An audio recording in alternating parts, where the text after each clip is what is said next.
వ్యోమగాములకు భూమిపై అనేక సవాళ్లు. నడక కూడా నేర్చుకోవాల్సిందే. భూమిపై తిరిగి సాధారణ స్థితికి చేరేందుకు సునీత విలియమ్స్ విల్మోర్కు వారాలు నెలలు కూడా పట్టవచ్చు. నడవడంలో ఇబ్బంది, బలహీనత, నిలబడలేకపోవడం, బ్యాలెన్స్ చేసుకోలేకపోవడం వంటి సమస్యలు తలెత్తుతాయట. రికవరీ ప్రోగ్రాం నాసా వ్యోమగాములు ఈ సమస్య నుంచి బయటపడేందుకు ప్రత్యేకమైన శిక్షణ ఇస్తోందట. రీహాబిలిటేషన్ ప్రోగ్రామ్స్లో వారు పాల్గొంటారట. ఇందులో వైద్యపరంగా, మానసికంగా, శారీరకంగా వారిని దృఢంగా చేస్తారట.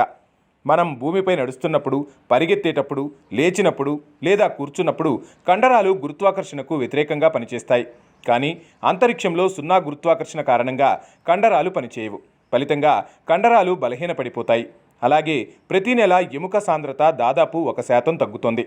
ఇది కాళ్ళు, వీపు, మెడ కండరాలను ప్రతికూలంగా ప్రభావితం చేస్తుంది. ఫలితంగా ఈ వ్యోమగాములు భూమిపై వెంటనే నడవలేని స్థితిలో ఉంటారు. మన మెదడులో వెస్టిబ్యులర్ వ్యవస్థ ఉంటుంది. ఇది శరీరంలో సమతుల్యతను కాపాడేలా చేస్తుంది. అంతరిక్షంలో సున్నా గురుత్వాకర్షణ కారణంగా ఈ వ్యవస్థ సరిగ్గా పనిచేయదు. ఫలితంగా భూమికి తిరిగి వచ్చే కొంతమంది వ్యోమగాములు కొంతకాలం పాటు నిలబడలేరు. చేతులు, కాళ్లను బ్యాలెన్స్ చేయలేరు. 2006లో అమెరికన్ వ్యోమగామి హెడీ మెరీ హైపర్ 12 రోజులు అంతరిక్షంలో ఉండి ఆ తర్వాత భూమికి తిరిగి వచ్చినప్పుడు ఇలాంటి సమస్యనే ఎదుర్కొన్నారు. వ్యోమగాములు వస్తువులను గాలిలో వదిలేస్తారు. దీర్ఘకాలం అంతరిక్షంలో ఉండటం వల్ల వ్యోమగాముల శరీరం సూక్ష్మ గురుత్వాకర్షణకు అనుగుణంగా మారుతుంది.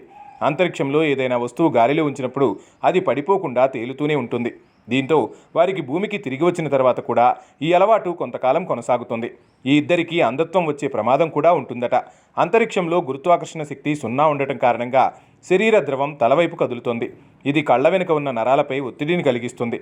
దీన్ని space flight associated neuro ocular syndrome అని పిలుస్తారు. భూమికి తిరిగి వచ్చిన తర్వాత వ్యోమగాముల శరీరాలు ఇక్కడికి అనుగుణంగా సర్దుబాటు అయ్యేందుకు ప్రయత్నిస్తాయి. తద్వారా వారి కళ్ళు ప్రభావితమవుతాయి. కంటి సమస్యలు లేదా అంధత్వం వచ్చే అవకాశం కూడా ఏర్పడవచ్చట.